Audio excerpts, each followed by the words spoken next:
오직 3%의 사람들만이 챗GPT를 최대한 활용하고 있습니다. 이런 문구는 마케터나 인플루언서들이 비싼 챗GPT 코스를 판매할 때 종종 사용하는 문구입니다. 조금 과장되긴 했지만 사실 어느 정도는 맞는 말이기도 해요. 생각보다 많은 사람들이 챗GPT를 사용할 때 단순한 질문에 그치며 더 잘 활용할 수 있는 방법을 모르는 경우도 많기 때문이죠. 혹시 빈 화면 앞에서 어떤 질문을 해야지 라고 고민해 보셨거나 더 잘 활용하고 싶다는 생각을 해본 적이 있다면 이번 영상이 도움이 되실 겁니다. 이번 영상에서는 제가 GPT와 다양한 AI 툴들을 사용하며 쌓아온 팁과 새롭게 공부한 내용까지 함께 공유하려고 합니다. 해외 아티클과 논문, 글로벌 교육 플랫폼 유데미의 AI 전문가들이 공유한 지식을 기반으로 유튜브에서 쉽게 볼 수 없는 신선한 정보들만 준비해봤어요. 또 AI 학습을 더 깊이 있게 이어가고 싶은 분들을 위해 수십만 원대의 비싼 강의 대신 최저가 12,000원으로 비용 부담 없이 들을 수 있는 가성비 좋은 AI 강의도 소개해드릴게요.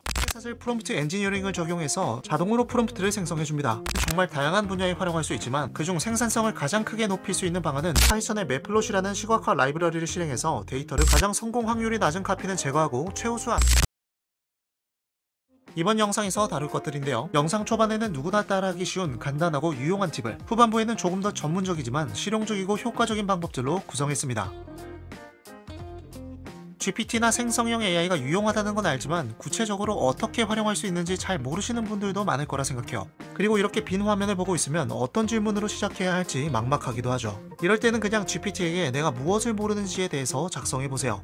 예를 들어 볼게요. 저는 신입 프로덕트 디자이너입니다. 인터뷰 데이터를 분석해야 하는데 GPT를 분석에 어떻게 활용할 수 있을까요? 라고 작성해서 요청하는 거죠. 이때 내가 누구이고 무엇을 하고 싶은지 또는 문제 상황이 무엇인지에 대한 것들을 함께 전달하면 더 구체적인 답변을 얻을 수 있어요. 이게 프롬프트 엔지니어링에서 말하는 맥락 추가인데 질문에 추가되는 맥락이 상세할수록 AI가 더 많은 토큰을 추가해서 답변하게 됩니다. 마치 누군가에게 업무를 지시할 때 불분명하게 하는 것보다 명확하고 구체적으로 지시하면 더 좋은 결과로 이어지는 것과 같아요. 응답 결과를 보면 데이터 요약이나 키워드 추출, 감정 분석, 질문지 생성 등 인터뷰 분석에 사용할 수 있는 다양한 방법을 알려줍니다. 하지만 어떤 단어를 맥락에 추가해야 할지 막막할 때도 있습니다. 예를 들면 내가 마케터가 아닌데 마케팅이 필요할 때 어떤 단어를 맥락에 넣어야 할지 고민이 될 수 있죠. STP라던가 KPI 같은 구체적인 용어를 모를 수도 있잖아요. 이에 대해 AI 전문가 토니 시모노프스키는 다음과 같은 방법을 제안합니다.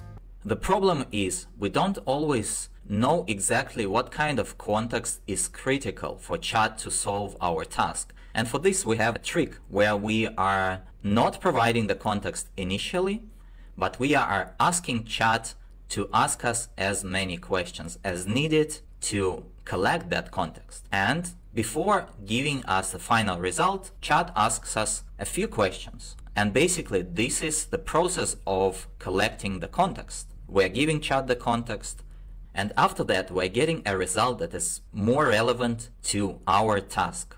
그리고 맥락 외에도 추가할 수 있는 요소들이 있는데 이것들을 정리해 놓은 가이드라인이 있어요. 싱가포르에서 열린 GPT-4 프롬프트 엔지니어링 대회의 우승자 쉘라티오라는 데이터 사이언티스트는 코스타라는 프레임워크를 추천하는데 프롬프트를 작성할 때 6가지 요소를 활용하여 작성하면 좋다고 합니다. 이 6가지 요소는 맥락, 목표, 장문 스타일, 응답의 톤, 응답의 대상, 응답의 형식인데 제가 관련 링크를 달아 놓을 테니 관심이 있으신 분들은 한번 참고해 보시고요. 근데 난 그런 거 모르겠고 맥락이고 톤이고 이런 거 일일이 생각하고 작성하기 귀찮아, 이런 분들은 제가 준비한 이 프롬프트를 그대로 복사해서 붙여 넣어보세요. 반응이 좋았던 해외 아티클에서 소개된 프롬프트인데 이 프롬프트를 전송하면 GPT가 직업이나 관심사, 목표 등을 물어봅니다. 질문에 답을 하면 이렇게 구체적인 활용법, 유즈 케이스를 예쁘게 표로 받아볼 수 있어요. 앞에서 토니 시모노프스키가 말한 것처럼 질문에 답하면서 맥락이 자연스럽게 추가되는 거죠. GPT는 기본적으로 한 세션 동안 대화한 내용을 기억하기 때문에 이렇게 생성한 질문과 답이 맥락이 될 수 있는 거예요. 생각보다 엄청나게 많은 활용 방법을 표로 정리해줬어요. 사실 GPT는 타고난 거짓말쟁이입니다. 제가 최근에 기계식 키보드에 사용할 스위치를 알아보다가 세이아촉 측각이라는 스위치가 어떤 건지 궁금해서 GPT에게 물어봤어요. 근데 천문학에서 사용하는 용어라고 합니다. 수준급의 거짓말 실력입니다. GPT가 가끔 잘못된 정보를 그럴싸하게 진짜처럼 답변하는 경우가 있는데 이러한 현상을 할루시네이션, 환각 현상이라고 합니다. 이건 생성 AI가 다음 단어를 확률적으로 예측하는 방식으로 작동하기 때문에 발생하는 문제예요. 환각을 줄이기 위해 레그를 구축하여 특정 외부 지식을 기반으로 답을 생성하게 하기도 하는데 레그가 뭐야? 아마 이런 분들이 꽤 있으실 것 같아요. 여기서 레그를 말하려고 한 건 아니고요. 제가 말하고 싶었던 건 특정 외부 지식을 기반으로 답을 생성하게 하면 환각을 줄일 수 있다는 거예요. 그럼 외부 지식을 활용하는 가장 쉬운 방법은 뭘까요? 맞아요. 바로 웹 검색을 활용하는 거예요. 아마 많은 분들은 이 방법을 사용하고 계실 거라 생각합니다. 웹 검색을 활용하는 방법은 간단한데요. 그냥 프롬프트를 작성할 때 웹에서 검색한 정보를 기반으로 답해라던가 웹에서 관련 정보를 찾아 이 정보가 진짜인지 아닌지 판단하라고 함께 요청하는 거예요. 그럼 검색한 외부 정보를 기반으로 답을 생성하게 해서 환각을 줄일 수 있어요. 세이아 축축각은 키캡의 각인이 측면에 위치한 걸 말하는 거였어요. 최근 업데이트로 퍼플렉시티 같이 검색에 최적화된 서치 GPT를 이제 GPT 인앱에서도 활용할 수 있게 되었죠. 접근성이 좋아진 것뿐만 아니라 기본적으로 더 나은 웹 검색을 할 수 있다고 합니다. 그리고 이렇게 맵이나 이미지를 검색하는 것도 가능해요. 또 텍스트나 엑셀 등의 외부 파일을 첨부하고 프롬프트에 첨부한 파일을 기반으로 답하라고 요청하는 것도 환각을 줄일 수 있는 방법 중 하나입니다. 그런데 이것들은 환각을 완화하는 방법이지 100% 정확한 답변을 생성하게 하는 방법은 아닙니다. GPT가 잘못된 검색 정보를 바탕으로 답변을 생성할 때도 있거든요. 이럴 땐 답변의 출처를 일일이 확인해야 하는데 다행히도 최근 웹 검색 기능이 업데이트되어서 이렇게 인용 출처와 검색 출처를 따로 모아볼 수도 있고 제목과 디스크립션도 확인할 수 있어서 출처 확인이 편해졌어요. 그리고 첨부한 파일을 제대로 인식하지 못하는 경우도 있는데 이럴 땐 GPT가 파일을 잘 인식할 수 있도록 파일의 형식을 텍스트나 CSV, 엑셀 파일 등의 표준 형식으로 변환하거나 데이터가 너무 큰 경우에는 데이터의 크기를 줄여야 합니다. 만약 파일의 텍스트가 복잡하다면 구분자를 통해 텍스트를 더 잘 인식하게 할 수 있는데 이 방법은 환각뿐만 아니라 우리가 프롬프트를 작성할 때도 써먹을 수 있어요. 잘 작성된 프롬프트를 보면 샵이나 꺽쇠, 중괄호 같은 걸 사용한 걸 볼 수 있는데 이게 구분자입니다. 구분자는 GPT가 토큰을 의미 단위로 구분하게 하여 더 명확한 응답을 유도하는 것으로 간단한 작업보다는 복잡한 작업에 사용하면 더 좋습니다. 작성하는 방법은 사실 딱히 정해진 것은 없습니다. 우리가 보기에도 일반적인 구두점과 혼동되지 않을 만큼 독특하기만 하면 됩니다. 보통 마크다운이나 XML, 제이슨 형식을 사용하는데 마크다운만 간단히 설명드리자면 제목에는 샵, 리스트는 대시, 폰트 강조는 별 등의 구분자를 사용하여 텍스트를 작성하는 겁니다. 또 우리가 시도해볼 수 있는 간단한 방법은 사실 정보에 대한 제약을 거는 프롬프팅과 자기검증 프롬프팅을 사용하는 거예요. 아까는 세이아 축이 천문학 용어라고 답했지만 이렇게 간단한 프롬프트를 추구하는 것으로 진실을 실토하게 했습니다. 사실 이런 셀프 크리틱 방법론은 자가 점검을 통해 오류를 줄인다는 점에서 생각의 사슬 프롬프트 엔지니어링과 밀접한 관련이 있어요. 뭐 생각을 사슬로 묶어?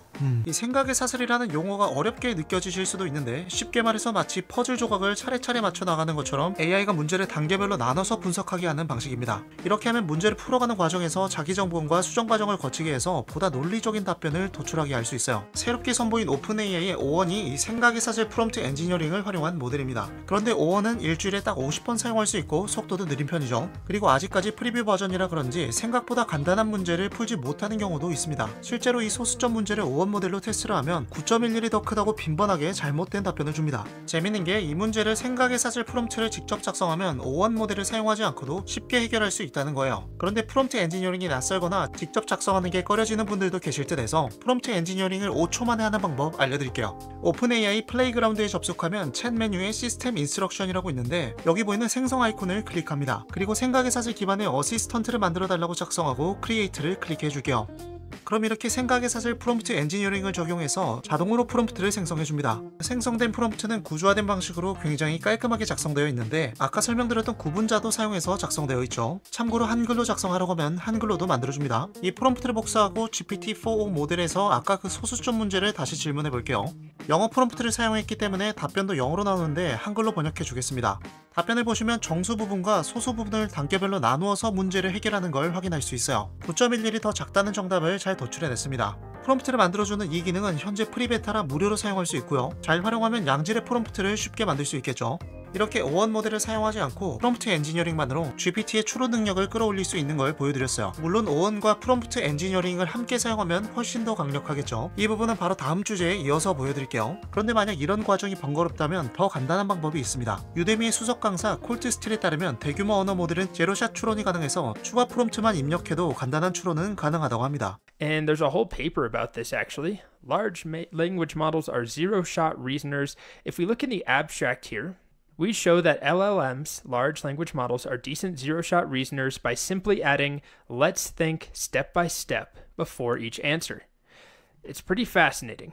If I simply add in "let's think step by step" and I submit this, this is what we get, right? So it shows me step by step essentially what it's trying to do. 간편한 방식이 필요하시다면 이렇게 스텝 바이 스텝이나 차근차근 생각해보자라고 추가 프롬프트를 입력해보면 되겠습니다. 사실 제가 소개해드린 이 생각의 사슬 방식은 프롬프트 엔지니어링 중에서도 고급 스킬에 속하는데 기초적인 거 공부하고 싶으시다면 무료로 공부할 수 있는 곳이 있습니다. 바로 오픈AI 공식 웹사이트를 이용하는 거예요. 오픈AI 플레이그라운드에서 독스를 클릭하면 왼쪽에 여러 메뉴가 있습니다. 스크롤하면 프롬프트 엔지니어링이 있어요.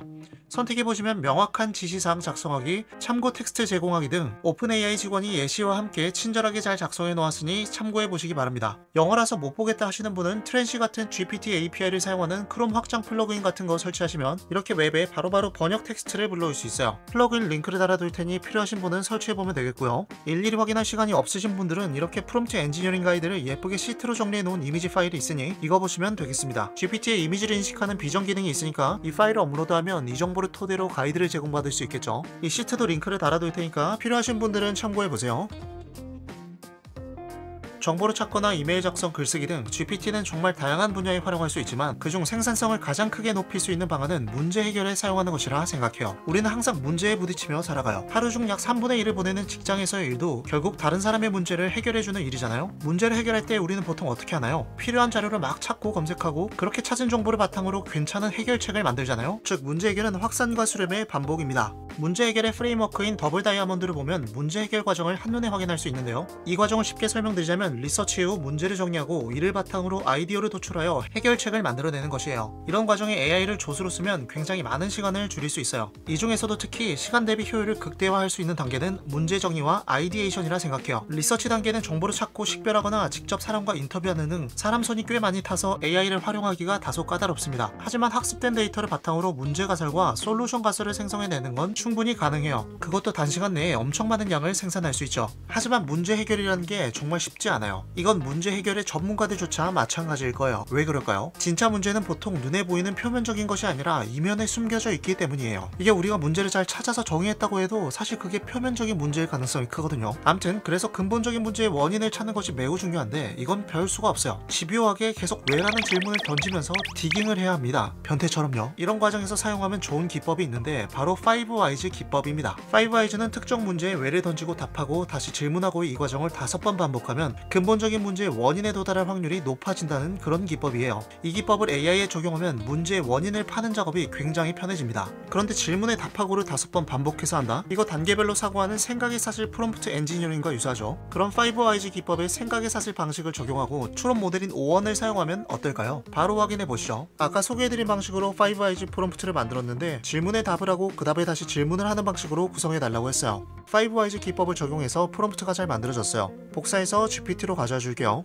GPT 모델을 O1으로 선택하고 이번에는 왜 많은 사람들은 습관 형성에 어려움을 겪을까라는 일반적인 질문을 작성했어요. 그리고 프롬프트에 5WHYS의 루프를 10번 돌려달라고 작성해줄게요. 질문하고 답하고가 한 번의 루프니까 이러면 총 10개의 질문 답변이 나오게 될 거예요. O1 모델은 사고의 단계를 나눠서 논리적으로 답변을 생성하기 때문에 단순히 스텝을 몇 번 반복하라는 프롬프트만으로도 이게 가능합니다. 그리고 마지막에 문제 가설을 결론으로 내달라고 추가해줬습니다. 답변 생성 중에 생각하는 과정을 확인할 수 있는데 5WHYS를 잘 수행하고 있네요. 24초 동안 생각한 뒤 10개의 질문을 생성해줬어요. 결론을 보시면 문화적으로 학업과 업무 성취에 초점을 맞추는 경향이 습관 형성을 어렵게 하는 근본적인 원인이라고 하네요. 꽤 그럴싸하게 문제 가설이 잘 만들어졌죠. 이런 식으로 O1 모델과 프롬프트 엔지니어링을 함께 사용하면 사고의 단계를 몇 번 돌릴지 구체적으로 정해서 더 양질의 답변을 얻을 수 있다는 것이 특장점 되겠습니다. 문제 가설을 설정하기 이전에 더 중요한 것은 내가 문제를 해결할 대상인 고객이나 사용자에 대해 깊이 있게 이해하는 것이에요. 고객이나 사용자가 누구인지에 따라 그들의 환경과 니즈가 달라지기에 해결책 또한 달라질 수 있거든요. 고객을 이해하기 위해서는 이들의 맥락을 파악하는 것이 핵심입니다. 마치 GPT에게 질문을 할 때 내 맥락을 구체적으로 전달하면 더 양질의 답변이 나오듯 고객에 대한 솔루션도 마찬가지입니다. 그럼 어떻게 하면 맥락을 잘 파악할 수 있을까요? UX 전문가 데이비드 트래비스는 맥락을 잘 파악하기 위해서는 3가지 요소가 중요하다고 말합니다. I like to think of this as a kind of usability trinity because it captures the 3 key things that matter when judging usability: the user's goal, and the user's environment. So if we understand the user and the user's goals, but we don't understand the environment, then we give the backpacker the chunky wrench can opener or something that's too big for his backpack. And similarly, if we understand the goal and the environment, but we don't understand the user, we might end up giving the pensioner the camping can opener or any can opener where she needs to twist or turn her hands. And thirdly, if we understand the user in the environment, but not the user's goal, we might end up giving the landlord any expensive can opener. So clearly, where we want our system to sit is where all three of these circles in this Venn diagram overlap. We want to make sure we've understood the user. We've understood the user's goals. We've understood the environment where it's going to be used. 사용자의 맥락을 파악할 때 중요한 세 가지는 사용자와 사용자의 목표, 그리고 사용자의 환경이었어요. 그럼 GPT로 내 잠재 고객에 대한 가설을 설정할 때 이 세 가지 요소를 중점적으로 파악하면 고객에 대한 이해도를 더 높일 수 있겠죠. 예시를 보여드릴게요. 사용자 파악의 3요소를 설정하고 GPT에서 프롬프트로 AI 교육 플랫폼 기획을 위해 잠재 고객 파악이 필요한데 사용자 파악의 3요소를 참고해서 가상의 퍼소나를 만들어 달라고 요청했어요. 그럼 이렇게 가상의 잠재 고객에 대해 쭉 작성해줍니다. 3개의 잠재 고객을 설정해줬는데 하나를 볼게요. 20대의 대학생이고 졸업 프로젝트를 위해 AI 실습이 필요한 상황이네요. 그리고 시간이 부족해서 실습 위주의 교육을 선호한다는 제약 조건을 가지고 있어요. 이런 식으로 고객이나 사용자의 맥락으로 내 잠재 고객이 무엇을 필요로 하는지 파악하는 데 활용할 수 있습니다. 여기에 리서치 데이터를 맥락으로 추가하면 더 좋은 답변을 얻을 수 있겠죠. 이건 제가 미리 준비해둔 가상의 인터뷰 스크립트인데요. 예를 들어 이런 정성적인 데이터가 있다고 하면 이 데이터를 분석해서 잠재 고객을 더 상세하게 파악해 볼 수 있어요. 인터뷰 스크립트를 GPT에 붙여넣고 이번엔 습관관리 서비스 기획에 필요한 잠재 고객을 설정하도록 했고 사용자 파악의 3요소도 포함하도록 했어요. 이러면 직접 수집한 외부 데이터를 통해 잠재 고객을 설정하기에 더 구체적이고 정확한 결과를 도출할 수 있어요. 그리고 이렇게 파악한 잠재 고객의 습관 형성 과정을 사용자 여정 지도로 시각화해달라고 요청해볼게요. 이때 서버에서 한글이 지원되지 않기 때문에 라벨링은 영어로 표기해달라고 했어요. 그럼 GPT가 파이썬의 맵플롯이라는 시각화 라이브러리를 실행해서 데이터를 분석합니다. 결과를 보시면 가로축이 고객이 겪는 과정이고 세로축은 감정의 레벨입니다. 영문을 한글로 설명해달라고 해볼게요. 보시면 각 과정마다 고객이 어떤 감정 상태인지 알 수 있는데 이러면 고객의 만족 지점과 불편 지점을 파악해서 적합한 솔루션을 도출하기가 용이합니다. 문제 해결 과정에서 여러 사람들과 함께 브레인스토밍을 하는 주요 이유 중 하나는 문제를 다양한 관점에서 검토할 수 있기 때문입니다. 근데 혼자서는 다양한 관점을 다루기가 쉽지 않죠. 하지만 오원 모델과 생각의 나무 프롬프트 엔지니어링을 활용하면 혼자서도 다양한 시각을 시뮬레이션 할 수 있어요. 아까는 사슬이었고 이번엔 나무야? 뭐가 달라? 생각의 나무는 생각의 사슬과는 좀 다른 접근 방식인데요. 나무의 가지마다 각기 다른 전문가가 답변을 생성하게 하는 방식으로 비교와 반복이 용이한 구조입니다. 이러면 답변끼리 비교해서 가장 좋은 안을 선택할 수 있어요. AI 전문가 토니 시모노프스키는 이런 과정을 여러 번 반복하면 최상의 아이디어를 얻을 수 있다고 말합니다. Tree of thoughts. Here it is. And you can see here, compared to other approaches, we already have a tree of decisions. Some of them are better than the green ones. Some of them are worse, like the pink ones. And the worst ones we are rejecting, while after each green thought, we are going forward. A good example of using such approach is feature engineering.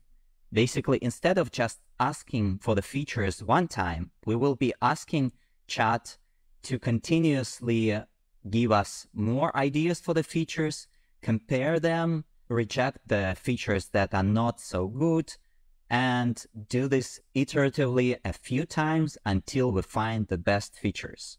이제 생각의 나무 기법을 활용하여 아이디에이션을 해볼게요. 이 프롬프트는 생각의 나무를 적용한 것인데요. AI 교육 프로그램의 페이스북 광고 카피를 작성하는 프롬프트입니다. 참고로 이 프롬프트는 해외에서 반응이 좋았던 아티클에서 소개된 프롬프트를 변형한 건데요. 아티클에 있던 프롬프트는 오원 모델을 활용하는 플레이오프 방식의 프롬프트인데 각각의 아이디어가 플레이오프, 즉 경쟁을 하는 방식이에요. 저는 이 경쟁을 하는 방식을 동일하게 적용했고요. 이 프롬프트를 간단히 설명드리자면 처음에는 문제를 이해하는 단계를 거치고 다음으로 세 가지의 아이디어를 브레인스토밍합니다. 세 개의 가지가 있는 거죠. 그리고 각 아이디어에 대한 성공 확률을 평가해서 확률이 낮은 것들은 제거하는 과정을 거쳐요. 그럼 경쟁력이 높은 아이디어만 남게 되는데 여기서 브레인스토밍 단계부터 다시 반복하는 거예요. 보시면 5번에서 7번 단계에 해당하는 루프를 3번 반복해달라고 되어 있죠. 그럼 마지막에 남은 최우수하는 가장 성공 확률이 높은 아이디어가 도출되게 됩니다. 이제 이 프롬프트를 오원 모델에 넣어볼게요. 프롬프트를 넣고 전송해주면 아까 설계했던 단계들을 진행하는데 한눈에 봐도 굉장히 많은 내용을 출력해줍니다. 답변을 확인해보면 문제를 분석해서 해결책을 브레인스토밍하여 각기 다른 3개의 카피를 생성해준 걸 확인할 수 있어요. 그리고 이 카피들의 성공 확률을 평가하고 가장 성공 확률이 낮은 카피는 제거하고 최우수안을 선정합니다. 그런 다음 최우수안으로 선정된 카피로 브레인스토밍 루프를 진행합니다. 1차에서 최우수를 선정하고 이를 토대로 2차 브레인스토밍에서 또다시 최우수안을 선정하고 그리고 3차를 진행하는데 루프를 3번 반복해달라고 했으니 3차 최우수안이 최종 결과물이 되게 돼요. 당신을 위한 맞춤형 AI 교육 플랫폼 모든 수준의 강좌, 활발한 커뮤니티를 강조하는 이 카피가 최종 우수안이 되었네요. 성공 확률은 97%까지 높아졌어요.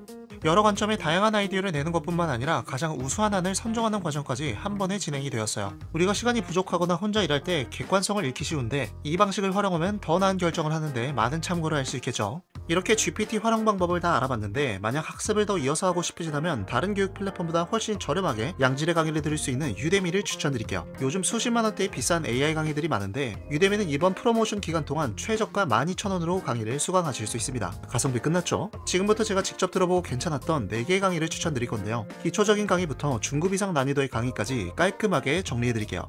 가장 처음 소개해드릴 강의는 GPT 입문자를 위한 강의입니다. 이 강의는 GPT의 인터페이스나 토큰의 개념부터 다루는데 GPT를 정말 처음 접하시는 분들에겐 이런 게 필요하죠. 이 강의의 가장 특징은 실용적인 프롬프팅입니다. 프롬프트 엔지니어링 파트에서는 19개의 엔지니어링 기법을 세분화해서 이론부터 실습까지 보여줍니다. 프롬프트에 대해 가볍게 배워보고 싶은 분들에게는 딱 좋은 강의라고 생각이 들었어요. 그리고 실용적인 목적에 따라 파트가 구분되는데 콘텐츠 제작이나 카피라이팅, 학습과 연구 등 실제로 많은 사람들이 유용하게 사용할 법한 것들만 부담없이 쪼개서 입에 넣어주는 듯한 그런 강의입니다. 뿐만 아니라 미디전이나 달리, 노션 등 다양한 툴에 대한 기초적인 사용법까지 다루고 있어서 AI 툴을 좀 더 포괄적으로 쓱 맛보고 싶다면 이 강의가 좋은 선택이 될 겁니다. GPT를 활용한 데이터 분석을 배우고 싶은 분들에게는 데이터 분석과 AI 분야에서 10년 경력을 보유한 토니 시모노프스키의 강의를 추천합니다. 이 강의는 비즈니스에서 필요한 정량적 데이터 분석과 댓글 같은 정성적 데이터 분석을 모두 다루는데 구체적인 예시를 바로바로 보면서 배울 수 있어서 데이터 분석을 처음 접하는 분들에게도 좋은 강의입니다. 또 GPT API와 파이썬을 활용한 데이터 분석도 배울 수 있는데 분석에 필요한 정도만 학습하기에 개발자가 아닌 분들도 부담 없이 학습할 수 있어요. 특히 이커머스 고객 이탈을 예측하는 등 실제 업무에 적용 가능한 케이스를 다루는데 이 과정에서 생각의 나무 기법을 활용하여 데이터를 예측하는 방법을 배웁니다. 그래서 데이터 분석에 필요한 프롬프트 엔지니어링의 기초도 익힐 수 있어요. 프롬프트 엔지니어링을 설명하기 위해 제가 영상에서 이 강의를 2번이나 인용하기도 했죠. 프롬프트 엔지니어링과 GPT를 이용한 데이터 분석이 어떤 식으로 진행되는지에 대한 가이드를 얻고 싶다 하시면 이 강의가 좋은 선택이 될 겁니다. GPT API와 파이썬으로 다양한 프로젝트를 해보고 싶은 분들에게는 이 강의를 추천드립니다. 이 API를 사용할 줄 알면 AI를 활용할 수 있는 범위가 확 넓어집니다. 참고로 API는 쉽게 말해서 GPT를 불러와서 내가 필요한 곳에 쓰게 해주는 다리 같은 거예요. 예를 들어 AI 챗봇, 코드 리뷰어, 감정 분석, 책 요약기 등 다양한 것들을 만들어 볼 수 있어요. 이 프로젝트들은 전부 이 강의에서 다룬 내용이고요. 저는 이 강의를 들으면서 유튜브 자막 생성기, 번역기, 5eyes를 활용한 문제 해결 자동화 등 여러 프로젝트를 직접 만들어 봤는데 정말 유용하게 잘 쓰고 있어요. 물론 파이썬을 다루기 때문에 개발적인 지식이 필요하긴 합니다. 저는 파이썬을 잘 다루는 편은 아닌데 모르는 부분은 GPT에게 물어보면서 수강하니까 큰 어려움 없이 강의를 따라갈 수 있었어요. 영상에서 GPT를 활용한 문제 해결에 대한 내용을 다뤘는데 이런 문제 해결에 관심이 있으시다면 저는 개인적으로 AI 사용법보다는 문제 해결에 대한 원리를 배우는 게 가장 좋다고 생각해요. 문제 해결에 대해 잘 알고 있으면 그 지식을 AI라는 도구에 적용만 하면 되니까요. 문제 해결을 배우는데 추천드리는 강의는 UX 전문가 데이비드 트래비스의 사용자 경험, 사용자 및 UX를 위한 최고의 가이드입니다. 문제를 해결하려면 고객의 문제를 제대로 파악하는 것이 핵심이고 이를 위해 고객이 누구인지 깊이 있게 이해하는 것이 가장 중요해요. 고객이 누구이고 어떤 환경에 살고 무엇을 원하는지 파악하지 못하면 좋은 해결책은 나오기 어려워요. 이 강의에서는 고객이나 사용자를 깊이 있게 파악하려면 어떻게 접근해야 하는지에 대한 방법을 다룹니다. 고객이나 사용자 중심의 문제 해결 능력을 키우고 싶다면 이 강의가 최고의 선택이 될 거예요. 마지막으로 할인 프로모션 안내해드립니다. 유데미에서 11월 22일부터 29일 그리고 12월 1일부터 2일 동안 올해 마지막 할인 프로모션을 진행하는데요. 다양한 카테고리의 강의들을 최저가 12,000원에 만나볼 수 있는 기회이니 강의 수강에 부담이 되셨던 분들은 이번 기회를 활용해보는 것도 좋겠습니다.